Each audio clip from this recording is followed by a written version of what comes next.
Quiero hacer hincapié que suculenta no es una familia, es una característica propia de algunas plantas en las que en algún órgano o en alguna parte se ha modificado la planta para poder almacenar agua. Estas plantas son el resultado producido por los cambios climáticos. Cuando comenzaron a aparecer las zonas desérticas, las plantas se tuvieron que adaptar, cambiaron su estructura y fisiología. El crecimiento de estas plantas fue más lento. Las hojas se achicaron o desaparecieron para evitar perder el agua al transpirar. La savia se volvió espesa, viscosa o lechosa. Los tallos se engrosaron para almacenar más líquidos. Para absorber la poca humedad en el medio ambiente, muchas suculentas son pubescentes, es decir, su superficie está cubierta de pelillos que retienen la humedad del rocío matutino. Por ejemplo, las tilancias.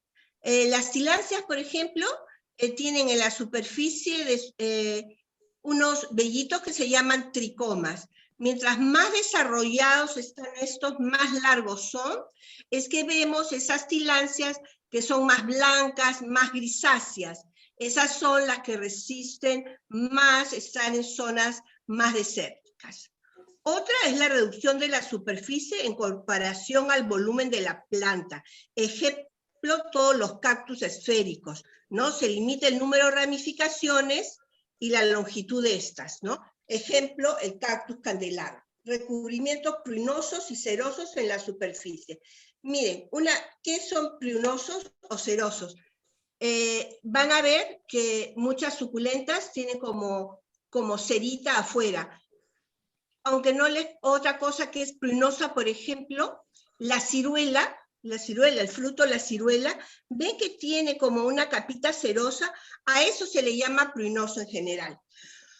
Los cactus presentan estructuras modificadas como hojas que se convierten en espinas. Esto es una discusión muy larga. Hay personas que dicen que nunca fueron hojas modificadas. Eso lo están decidiendo los expertos. Y los tallos suculentos y fotosintéticos. Miren, los tallos suculentos y fotosintéticos, por lo menos en una parte de su vida, ¿no? Las suculentas se encuentran en 49 diferentes familias, algunas familias que están conformadas solo por plantas suculentas. Tal es el caso de Cactaceae, Mesembryanthemaceae, Agabaceae, Crassulaceae, Vireaceae. Las suculentas varían de tamaño desde maleza diminuta hasta irregular tamaño. Vasta extensión de hábitats, desiertos, mayormente en América y en la parte sur de África. Zonas pedregosas, zonas de poca agua o que no tienen agua en largos periodos. Por ejemplo, ¿qué significa? Estas plantas se preparan para tener bastante tiempo de, digamos, de sequía, pero están preparadas que cuando hay una lluvia la almacenan. Otra cosa que también están preparadas a ese rocío de la mañana. Sus raíces, vamos a ver, en las zonas desérticas no son profundas, son superficiales, ¿ya? Seguimos. De terreno pedregoso, pocas son xerófitas extremas, necesitan siempre, como les digo, el riego estacional importante. Las suculentas han sabido adaptarse a condiciones climáticas diversas y a veces adversas, valiéndose de métodos de supervivencia sofisticados y originales. Esto es el ciclo de Camp, que es el metabolismo ácido de las crasuláceas. Consiste en la apertura nocturna de los estomas para la absorción del CO2. Esto es común en la familia de las crasuláceas. Por eso, las crásulas las podemos tener en el cuarto en las noches, que antes se decía, no se pueden tener plantas en los cuartos. Bueno, estas plantas absorben en la noche el CO2 y nos liberan oxígeno.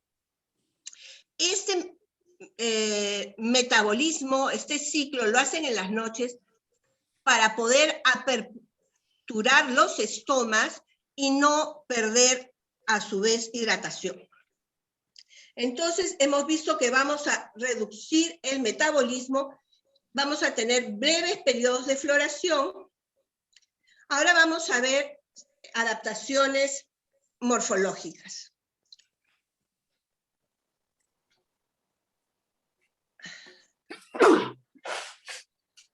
A ver, voy a pasar, que acá tengo imágenes, que es más bonito que ustedes lo vean. Ya. Tenemos adaptaciones morfológicas en las raíces. Como les dije, las raíces suelen ser muy extensas y superficiales, formando una tupida red en los 2 o 3 primeros centímetros del suelo, ¿no? Permitiendo a la planta absorber el máximo de agua, ¿no? Como es escasa, el agua de lluvia empapa los niveles superiores, pero casi nunca los profundos, ¿no? Esta tendencia se produce en la mayoría de los grupos de las plantas. Acá tenemos las raíces de la Carnegia gigantea, cuyas raíces horizontales se pueden extender hasta 30 metros, ¿ya? Es lo que se conoce como el saguaro. Miren, adaptaciones morfológicas de las hojas. Las hojas presentan rasgos muy característicos.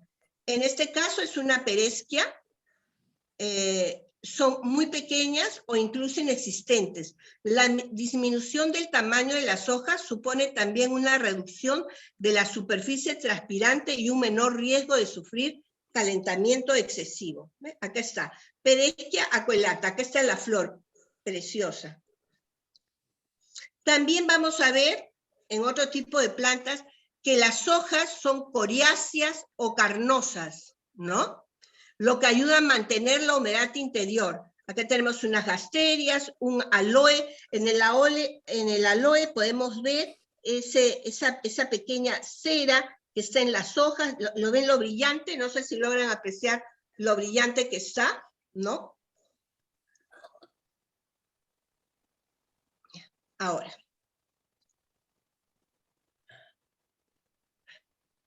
Mira. Muchas veces son sustituidas por espina, lo que no solo constituye un elemento disuasorio contra los herbívoros, sino que reporta diversas ventajas a la planta. Esto es muy importante. Esto de la reducción de la superficie transpirante cilindro-cónica. Ustedes pueden ver cómo son las espinas, a veces son ovaladitas en la parte de la base y de ahí se ponen como en puntita. También quiero referirme que gracias a las espinas, el tamaño, color de las espinas, a veces tenemos espinas cortas en las diferentes cactus, por ejemplo, tenemos 3 espinitas cortas y 3 largas. Eso es lo que nos va a ayudar a identificar a la planta, cómo son las espinas, el color de las espinas, la cantidad de las espinas, si todas las espinas son largas, eso nos ayuda, digamos, en la parte de clasificación. Pero lo importante es que gracias a las espinas tenemos que no toda la planta esté expuesta al sol, tenemos estas espinas que en la base las está protegiendo, ¿no? Ahora, esta es otra manera de cómo podemos clasificar por dónde almacenan el agua las plantas. Hay 3 tipos. Acá vamos a poner. Acá están. Acá está. Tenemos suculenta por la hoja. La mayor cantidad de agua se concentra en las hojas. En este caso, las hojas se vuelven carnosas. Tenemos muy fácil, todas conocemos la Crassula ovata, conocemos las echeverias, que si las partimos son jugosas, tenemos la Portucalaria afra, todas ellas a la hora que las partes ves que están muy jugosas. Entre las principales familias que presentan suculencia de hojas son Crassulaceae, Mesembryanthemaceae, Comemelianaceae, Asteraceae, en algunos géneros, Gesneraceae, Piperaceae, Urticaraceae y Fucheraceae. Y hemos visto, las que más conocemos son estas, la Crassula ovata, muy fácil de ver. Suculentas por tallo. Vamos a pasar para que las vean. Miren. Por ejemplo, acá tenemos como gran ejemplo la la tribu 2 de la Opuntia. Son aquellas las cuales el tejido carnoso se desarrolla en los tallos, las cuales son verdes al menos, siempre repito, cuando son jóvenes, y son los principales centros fotosintéticos de la planta. Las hojas frecuentemente están ausentes o son muy pequeñas, planas o en forma de lesna y efímeras. Entre las principales familias que presentan suculencia de tallo son la Cactaceae, Asclepsiadae, Euphorbiaceae y otras. Tenemos otro ejemplo a todos los cereus y todas las opuntias. Miren, aquí está la opuntia rúfida, porque miren que las espinitas son rojas. Ya, con eso es lo que nos ayuda a irlas clasificando. ¿Ves? Acá tenemos a la tribu 3, Cereae, aquí está, la Echinopsis pachanoi, Echinocactus grisoni, Mamillaria politel inermis. Mira, está en flor. Qué bonita. Acá está. Esto es suculentas por ser caudiciformes. Vamos a pasar.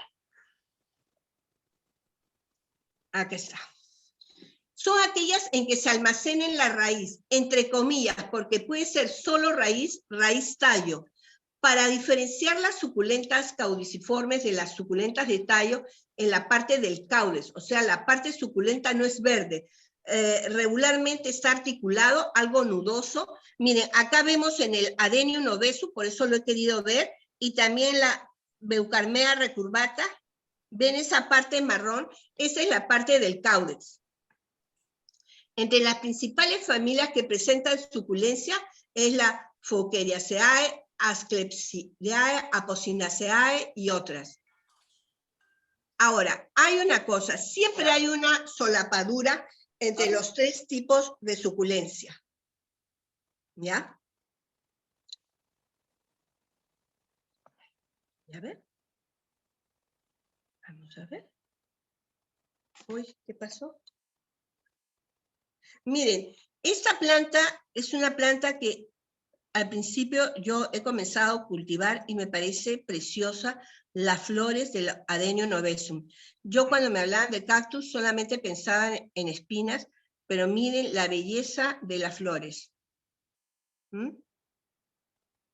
Bueno, ahora que hemos visto los tipos de suculencia, según dónde se ubican, que hemos visto que puede ser en la raíz, en las hojas o en el caudex, vamos a ver los tipos de plantas suculentas según su familia, ¿no? Acá también tengo unas fotos que podríamos ponerlo, ya.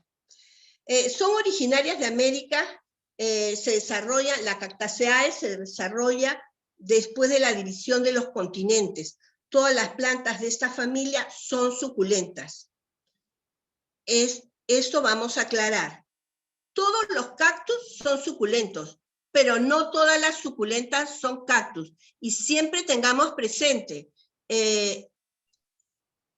suculentas no es una familia, es una característica. Esto es algo que tenemos que tener muy claro para evitar algunas confusiones. Se caracteriza por poseer areolas. Las areolas es una estructura vegetativa propia de los cactus. Los cactus presentan surcos y costillas donde se ubican las areolas, ¿no? Acá repetimos, la cantidad de costillas, número, color y forma de las espinas sirve para clasificar estas plantas.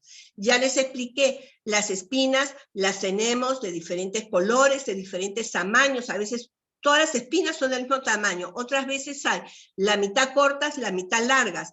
El color también nos ayuda a poder clasificarlas. Esta es la Peresquia aquelata, es una cactácea de hojas. Es de la tribu Peresquioideae. Este fue un regalo que lo aprecio muchísimo de Susi Zúcar.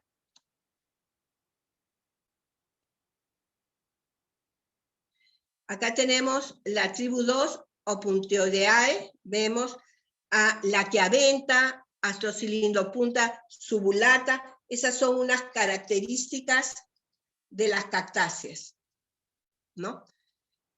La otra, mayormente nosotros no las voy a nombrar, hay una tercera tribu, en la Cactoideae.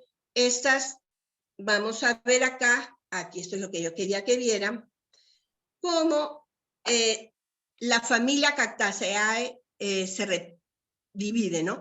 Vemos que hay tres tribus, la Peresquioideae, la Puntioideae y la Cactoideae. Entonces, de ahí vemos cómo a su vez se subdividen en subtribus. Pero con esto ya nos podemos dar una idea de cómo es el mundo de los cactus. Solamente como una referencia, yo sé que el National no trabaja con tribus ni subtribus, pero sí nos ayuda a ubicarnos un poco en el mundo de los cactus. Este es un gráfico de tribus y sus familias tomado de Bravo Sheibar desde el 2002. A veces, miren, acá tengo, le postó a la nata, quiero que vean, que le he puesto un pequeño tutor porque se me comenzó a inclinar un poquito. Este es un Rhipsalis vaquífera también y un Pherocactus glaucensis, ¿no? Acá vemos. Vamos a apagar, vamos a pasar acá. Ya. Vamos a ver la familia Asparagaceae. Habitan en los lugares secos y semisecos de América, especialmente en México. Generalmente grandes, son coriáceos, muy carnosos, con aguijones. Los agaves se cultivan para la fabricación de pulque a partir de la savia. Se le decía que florecía cada 100 años, por eso en inglés se le llamaba century plant. Ahora se ha demostrado que demoran entre 10 a 30 años. En el momento de la floración emite un eje floral que puede llegar hasta los 8 metros. La flor del ágave es muy decorativa, ¿no? Destacan en la familia Asparagaceae, destacan los géneros ágave, fucrea, yuca. Acá quiero que vean, acá esta es la yuca de mi casa, en la entrada, la hosta, sansevieria, también está en la entrada de la casa, muy parecidas a las aloe, que no son de esta familia y se diferencian por la flor. El tipo de suelo es arcilloso con buen drenaje, riego generoso en verano y escaso en invierno. Multiplicación por hijuelos que nacen al lado o enraizamiento de los brotes adventicios que nacen de su inflorescencia, ¿no? Acá vemos otras familias. Esta es Mesembrantemaceae, que antes era la Aizoceae, que ahora vamos a ver. Acá, espérense. Acá está. La mayoría vive en tierras arenosas de Sudáfrica y Australia. Mesembrantemum significa flor del mediodía, ya que se abre normalmente a esa hora. Soporta un sol tórrido. Muchas de ellas carecen de hojas y tienen tallos suculentos. La superficie superior de sus hojas está provista de protuberancias que retienen agua y reflejan el sol. Tienen muy pocos poros. Las flores que aparecen en otoño son muy vistosas en color, tamaño y aspecto y esconden todo el cuerpo de la planta. Destacan también los litos. Estos han evolucionado hasta mimetizarse en su entorno de piedras. Para protegerse de los animales, requieren un riego más moderado que el de cactus y un suelo más arenoso. No es muy fácil cultivar acá en Lima los litos. María Pastor, nuestra gran maestra, siempre decía que ella con mucho cuidado los secaba con una secadora de pelo, porque en Lima había mucha humedad. Entonces sí, es un arte tener litos acá en Lima. Otros géneros, otras es Carbobrutus, Aptemia, que acá también los tengo. Ay, yo pensé que los había fotografiado. Acá está. Aptemia, ahí está la Aptemia, se ha raro, yo me acordaba de haberla puesto. Ya. Ahora, vamos a ver la familia Santa Rosaceae, antes Apodelaceae. Vamos a ver, para que vayan viendo, acá están varias plantas que tenemos ahí. Las suculentas que hace poco pertenecían a la familia de las Liliaceae. Viven en regiones templadas y tropicales de Europa, África y Asia, aunque la mayor variedad de especies en Sudáfrica. La mayoría de ellas presenta suculencia en las hojas. Crecen y florecen en invierno en semisombra, terreno rico y arenoso.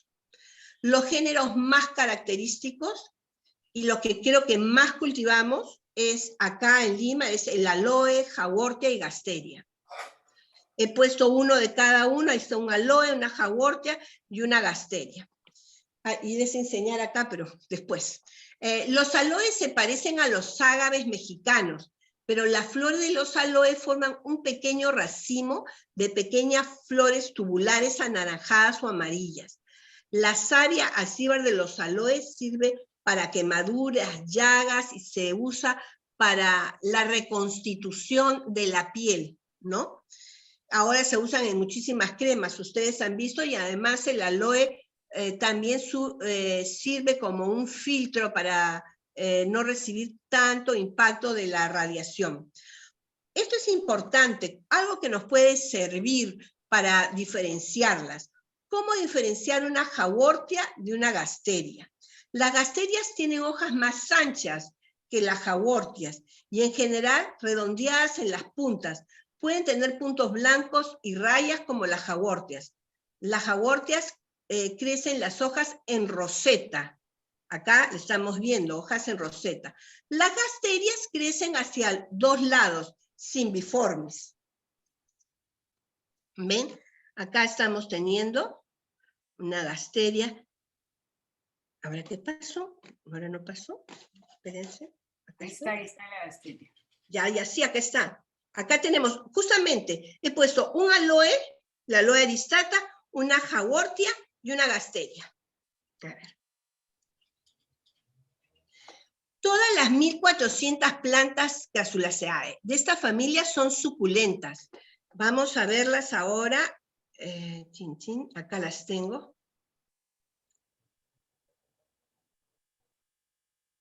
Ay, no me he dado cuenta que esta es una que he hecho de una muestra de la ONU, me equivoqué, no importa. Ya, como hemos dicho, todas las 1400 plantas de esta familia son suculentas. Se puede encontrar en todo el mundo, pero principalmente en las partes secas del hemisferio norte y en el sur de África. Se adaptan bien a las sequías, se multiplican por esqueje de hoja. Están los géneros Aenium, Cotiledón, Crassula, Echeveria, Kalanchoe, Sedum, Sempervivum.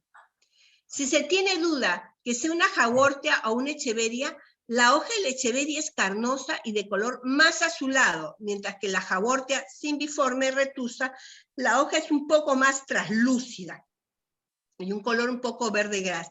Pero tenemos que saber que ahora tenemos muchas hibridizaciones, ¿no?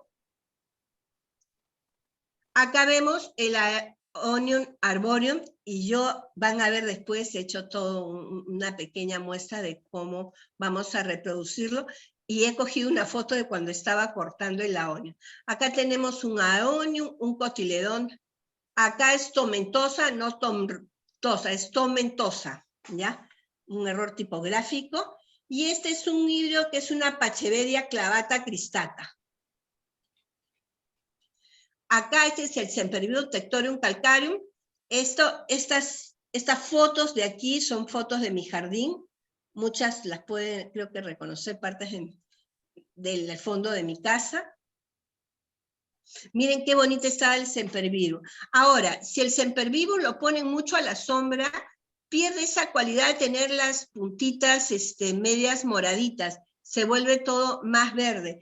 Es importante que estas plantas siempre tengan una cantidad de luz suficiente. No digo pleno sol, pero sí luz. No todas están preparadas para pleno sol. Marilu, te falta mover las fotos. Estamos en la ONU. Ahí está. Acá estoy, mire, acá está. Gracias, Olguita. Acá estaba el Sempervivum tectorium calcareum, Acá están, ¿lo ven? Este es el que les decía, que si lo ponen mucho a la sombra, en lugar de tener estas puntitas medias moraditas, se vuelve todo verde. Hemos dicho que estas cualidades, hay que tener mucho cuidado, es igual que en los Cryptanthus, que es de la familia Bromelaceae.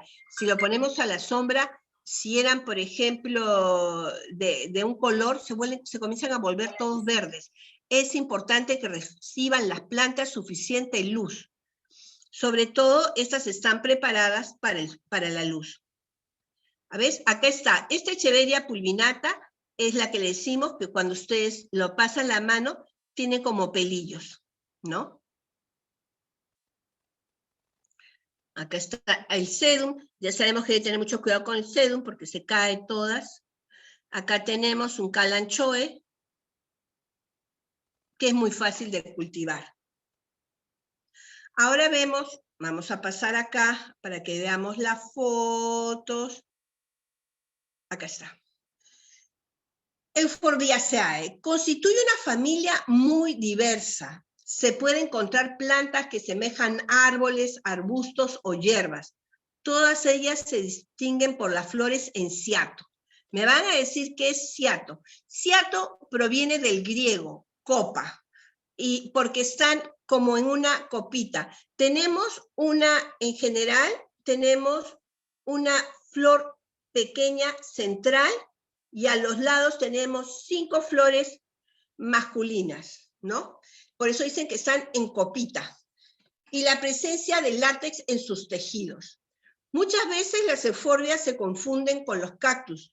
La manera de diferenciarlo es si se pincha con un alfiler, si sale lechosa, es una euforbia. Otra sería, y eso no lo vamos a hacer, si tiene espinas, al querer sacar la espina, si se desgarra, es una euforbia.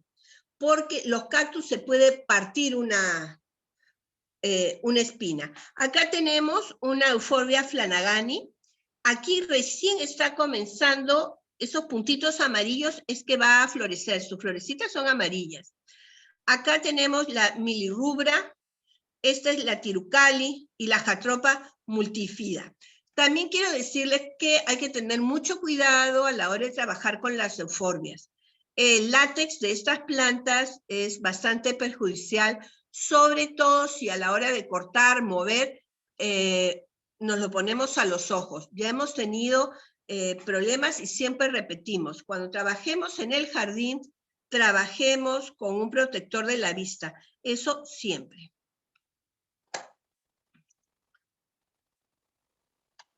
Apocynaceae, acá la tenemos otra vez. Esta, ¿se acuerda cómo la vimos, no? La vimos antes por el tipo de suculencia. Y habíamos visto que tenía suculencia de caudex, o sea, en la parte de abajo, entre tallo y raíz, igual que ponytail, la Becormea recurvata. Ahora, la Apocynaceae, existen unas 1500 especies. La mayoría procede de las zonas tropicales o subtropicales de América, Asia y Oceanía. Todas ellas se caracterizan por poseer látex que suele ser tóxico. Esta también hacemos hincapié. Entre los que presentan suculenta tenemos Pachypodium spinosissimus, parece una palmera originaria de Madagascar. El Adenium obeso, que lo tenemos ahí, la vinca. Entonces, pero es muy linda su floración. Esto es algo que nosotros tenemos que comenzar a cultivar, es muy importante para la polinización. La familia Asclepiadaceae. A ver, acá tenemos varios. Originaria de varias regiones cálidas, desde la India, Arabia y las Canarias. La más notoria, la olla carnosa, la flor de cera, el Stephanotis de los buques de novia, la olla, la ceropegia, la huernia, foquia, duvalia, cinachum. La estapelia o caraluma, con un olor fuerte a cadáver para ser polinizada por las moscas. A las asclepias se les llama las plantas de las mariposas. Acá tenemos también una Stapelia orbea en flor, no sé si las llegan, tiene varias florecitas, esas chiquitas moraditas.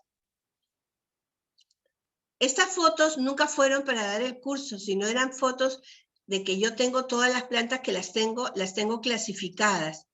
Y bueno, ahora las he usado para ilustrarles un poquito la charla, pero a veces me da un poco penita no haberlas presentado mejor. Vamos a ver ahora la familia Asteraceae. Aquí está. Una de las más grandes familias, representada en todas partes del mundo. Existen especies suculentas, son africanas en su mayoría y pertenecen a los géneros Senecio y Otona. Los más comunes como el Senecio haworthi, Blancanieve, el Senecio cineraria, el Rowellianus, el amarillo Micanoides. Los senecios se reconocen fácilmente cuando están en flor, por presentar la flor típica de las Asteraceae. Ahí están. Miren qué bonitas. Vamos a ver ahora, en grandes rasgos, los requisitos de cultivo.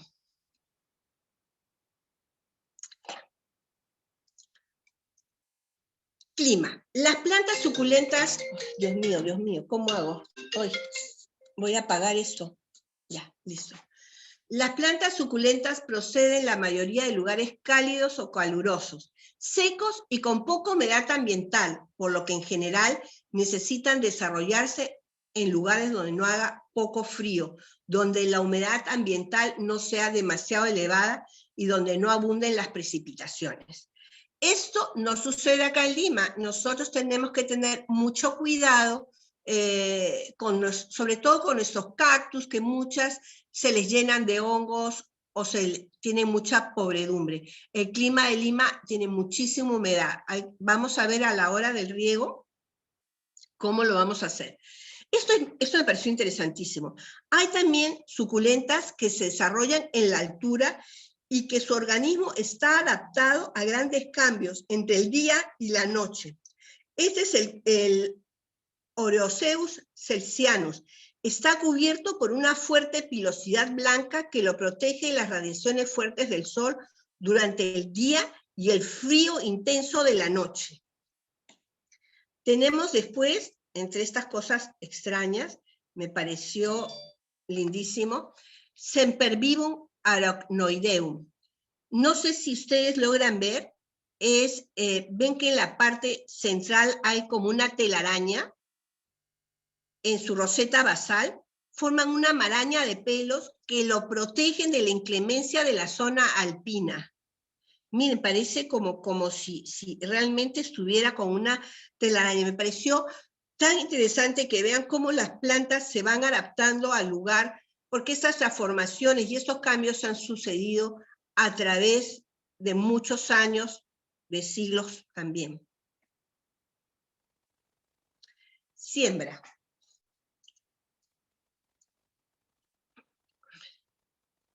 Acá.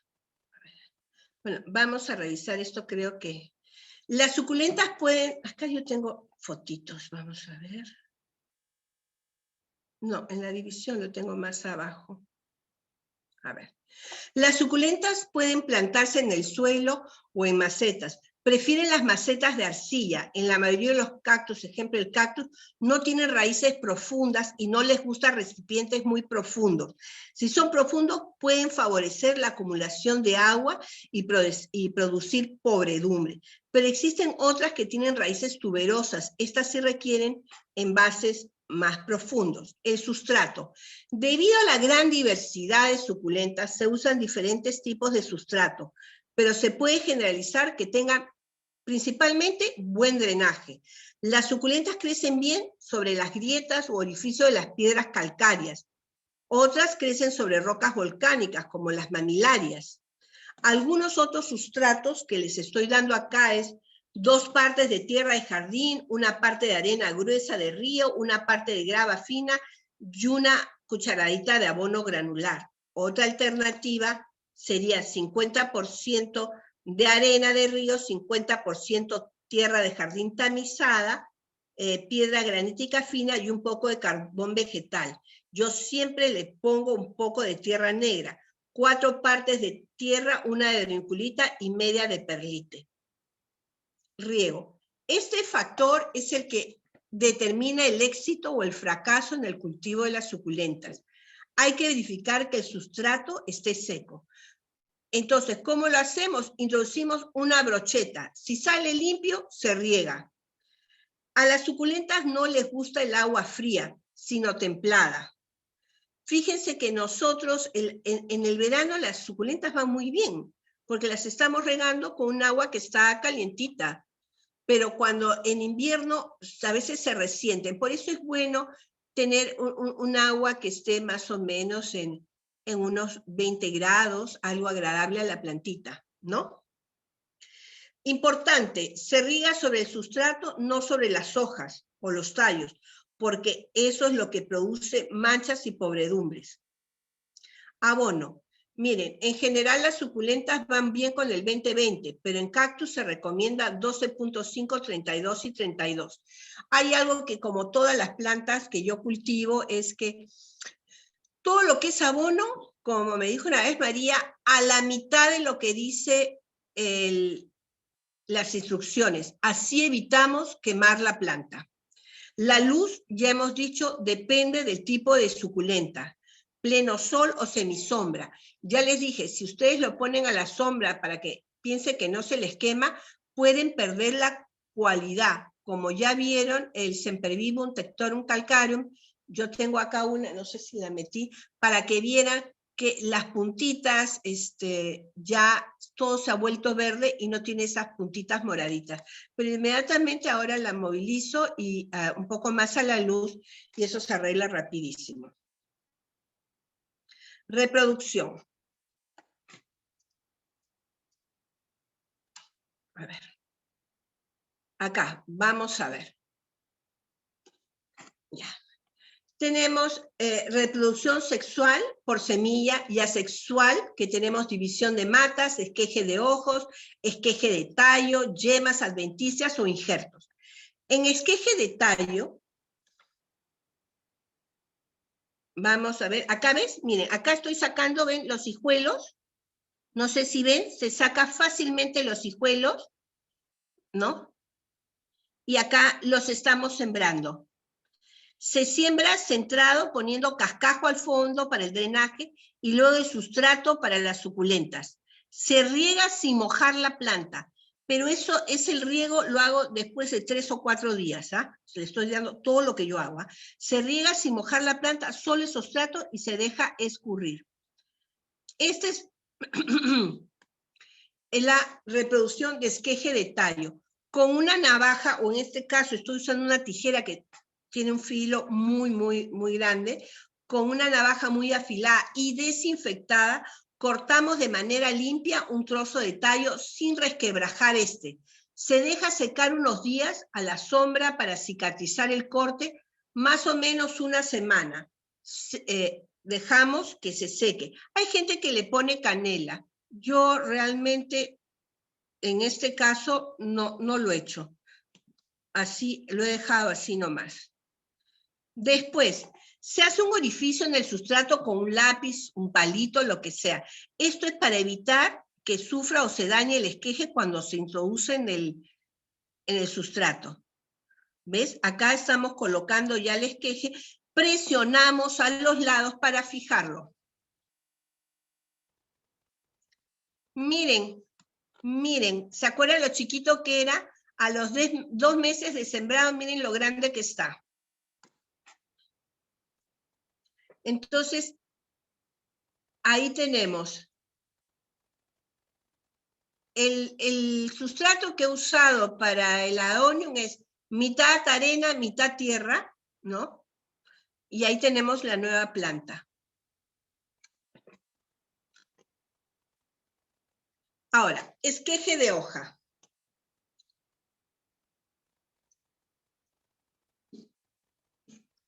Algunas suculentas prefieren este método al anterior.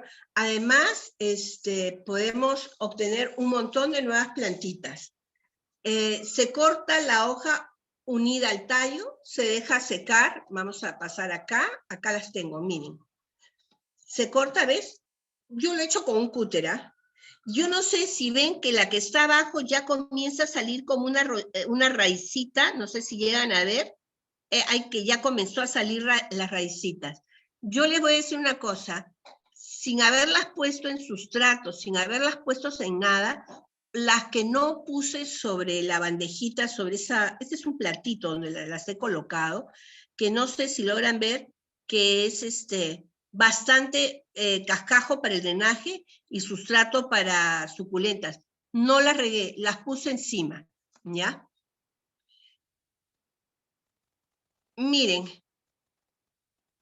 ahí las tenemos. A los 10 días ya comienzan a crecer las pequeñas plantas y al mes ya las tenemos mucho más desarrolladas.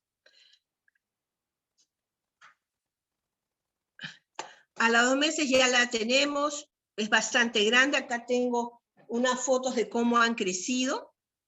Pero ven, es muy fácil. Es más, como les dije, las hojitas que yo saqué, porque corté un montón de hojitas y las dejé a un lado en la mesa, en un platito, cuando fui a ver, también habían echado raíces y habían comenzado a salir las plantitas. Por eso es muy fácil reproducir las suculentas por la hoja. Usos. A ver. A las plantas grasas se les da infinidad de usos y aplicaciones. En la industria ya vimos el tequila, en la cocina el nopal, las tunas, en medicina y cosmética el aloe en los últimos años. Se incentiva el uso de este tipo de plantas para el ahorro de agua y en algunos casos su resistencia al sol fuerte. En jardinería se emplean como plantas de interior, en rocallas como ejemplares aislados, dentro de los cactus son los más usados. Como les digo, también hay otras ventajas que no las he puesto acá, pero es importante decirlas. La sansevieria se está usando porque la sansevieria se ha demostrado que absorbe las radiaciones emitidas por celulares o televisores. Entonces, es una planta que nos está ayudando a no estar tan expuestas a estas emisiones, ¿no? En lugar de césped, se recomienda en las playas y en las casas de playa usar cubresuelos, ¿no? Grasas tapizantes como la Pemia cordifolia, el Carbobrutus aciniformis, la flor de cuchillo.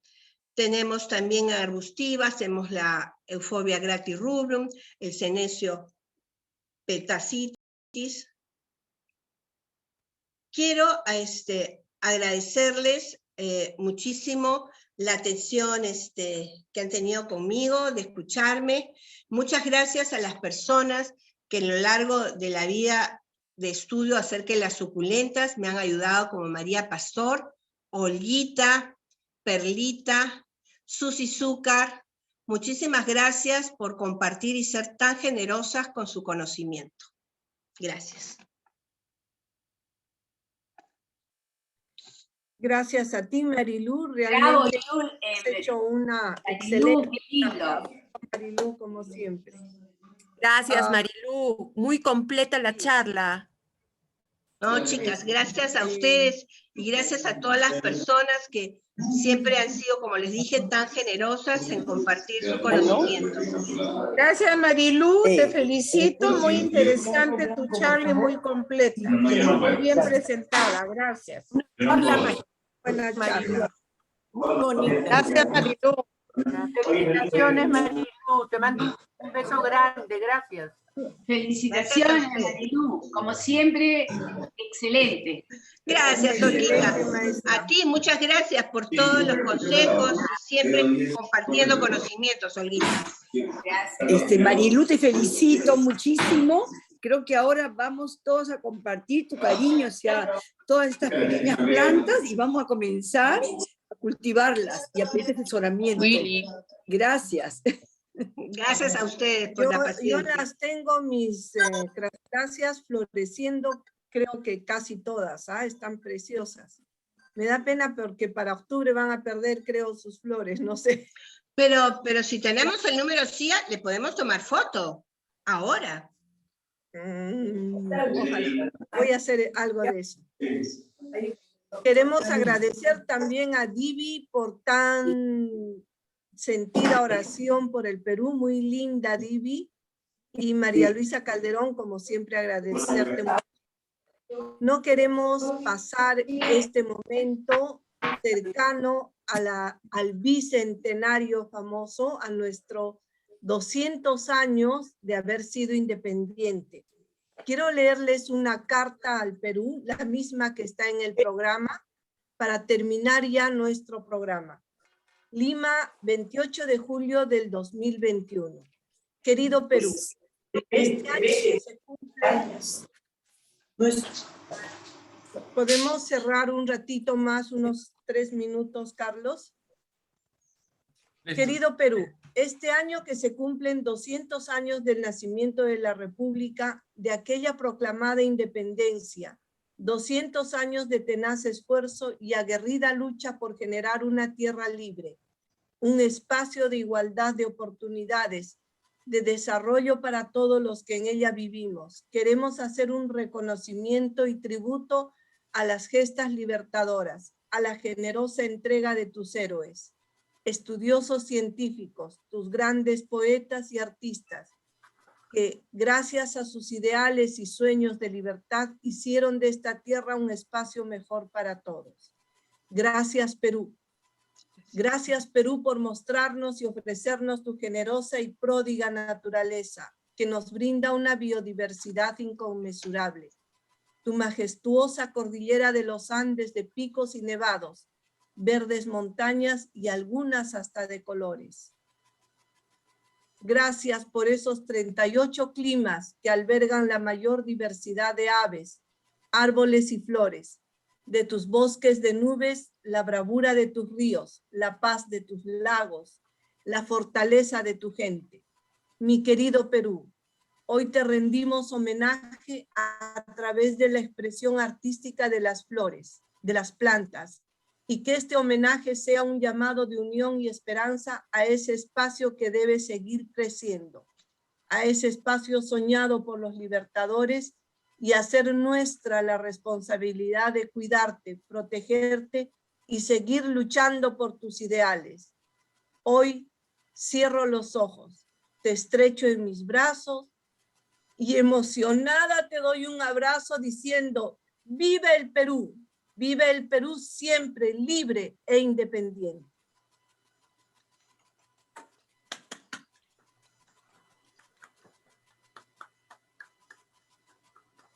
Gracias. Creo que me he emocionado porque como Yuli, lo amerita. Precioso, realmente. Precioso, precioso, Hermoso, precioso. hermoso. Realmente, fue lindo. Lindo. Estamos emocionadas todas. bueno, no quería dejar de pasar este momento sin darle un abrazo a nuestro Perú. Y si algunas tienen una copita de agua o una copita de vino, prepararnos para un brindis. Yuli, te dejo el brindis como directora de la exposición de Flor Perú. Bueno, un saludo muy grande a todas, nuestro querido Perú. Les deseamos lo mejor en estos tiempos nuevos que se están avecinando y que Dios siempre nos proteja a todos los seres, cada vez tenemos mejor en salud sobre todo, y brindar con todas ustedes por el cariño tan grande que existe entre todas las amigas y la unión de todas. Salud, Perú. Salud. Salud. Feliz 28 a todas, aunque sea con alcohol. Ay, Nancy, qué gracioso. Eso más fuerte. Feliz 28, chicas, para Feliz todas. Feliz Gracias. Feliz 28, un abrazo. Bicentenario del Perú. Feliz 28 para todas. Un cariño grande. Feliz 28.